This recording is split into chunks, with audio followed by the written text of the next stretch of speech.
Assalamualaikum warahmatullahi wabarakatuh. Hai semuanya, perkenalkan nama saya Maunatun Nadila Chandrawinata dari MAN 3 Blitar kelas 10 IPS 1 absen 21. Sebelum lanjut ke videonya, jangan lupa ya like, komen, dan subscribe. Saya di sini akan sedikit menjelaskan tentang kebijakan Umar bin Khattab dalam bidang ekonomi fisikal. Sejarah singkat Umar bin Khattab. Umar bin Khattab adalah salah satu khalifah yang paling sukses dalam sejarah Islam. Dapat dilihat dari kemajuan negara dan kesejahteraan rakyatnya. Pada saat memimpin, baik dari segi ekonomi, sosial, politik, keamanan, dan pertahanan, dan perkembangan ilmu pengetahuan dan teknologi. Dari segi kebijakan ekonomi, terutama kebijakan Umar bin Khattab banyak menggunakan ilmu ketekunan.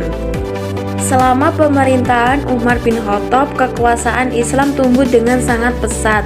Islam mengambil alih Mesopotamia dan sebagian Persia dari tangan dinasti Asanid dari Persia, yang mengakhiri masa kekaisaran Asanid serta mengambil alih Mesir, Palestina, Syria, Afrika Utara, dan Armenia dari kekaisaran Romawi Bizantium. Dan banyak kebijakan-kebijakan yang dilakukan, salah satunya kebijakan ekonomi fisikal. Apa saja sih kebijakan ekonomi fisikal Umar bin Khattab? A. Devisa negara yang berupa zakat, ghanimah, fai, kharaj, jizyah, usyur. Ada juga baitul mal yang berupa gaji kepala negara, gaji pegawai negeri sipil, dan gaji tentara. Dan ada lagi mencetak uang atas nama Islam, lembaga pekerjaan umum, dan lembaga hizbah. Poin pertama, devisa negara atau pendapatan per kapita negara. Khalifah Umar membagi beberapa bagian. Pertama, zakat yang mana pendistribusiannya untuk 8 asnaf. Kedua, khums atau sedekah diberikan kepada fakir miskin, baik bagi muslim maupun non-muslim. Ketiga, kharaj, fai, dan sewa tanah dialokasikan untuk dana pensiun, operasional, administrasi kebutuhan militer, dan sebagainya. Poin kedua, lembaga Baitul Mal. Beliau mendirikan Baitul Mal pada tahun 6 Hijriah. Madinah menjadi pusat pengoperasian pada masa itu dan diikuti oleh cabang-cabang lain di berbagai ibu provinsi. Baitul Mal sendiri berfungsi untuk mengumpulkan penyimpanan dan menyalurkan devisa negara.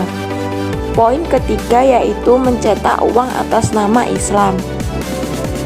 Uang yang diterbitkan berupa dirham dengan ukuran ala ajam dengan segala keunikannya dan ditambahkan kata Alhamdulillah, dan bagian lain dengan kata Rasulullah. Bagian lainnya juga dengan kata La ilaha illallah. Untuk poin keempat, lembaga pekerjaan umum. Pada saat itu beliau bertanggung jawab atas segala infrastruktur negara, di antaranya pembangunan, pemeliharaan gedung-gedung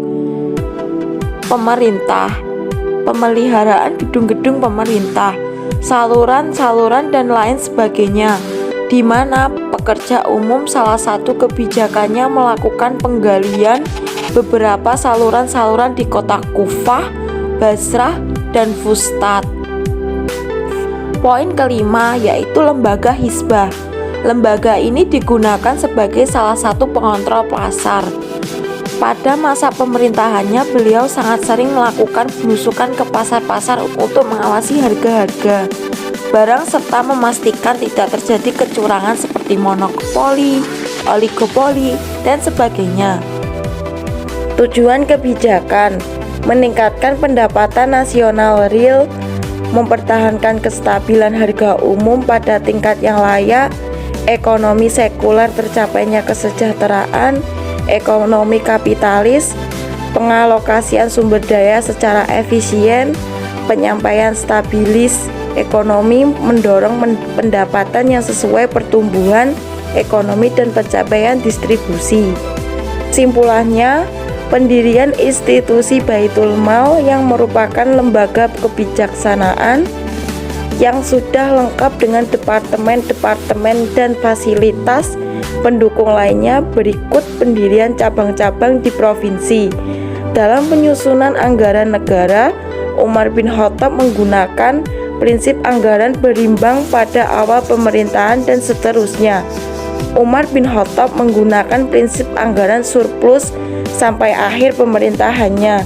Hanya sekali Umar bin Khattab menggunakan prinsip tersebut, yaitu pada masa krisis ekonomi atau yang dikenal dengan nama tahun Ramdah.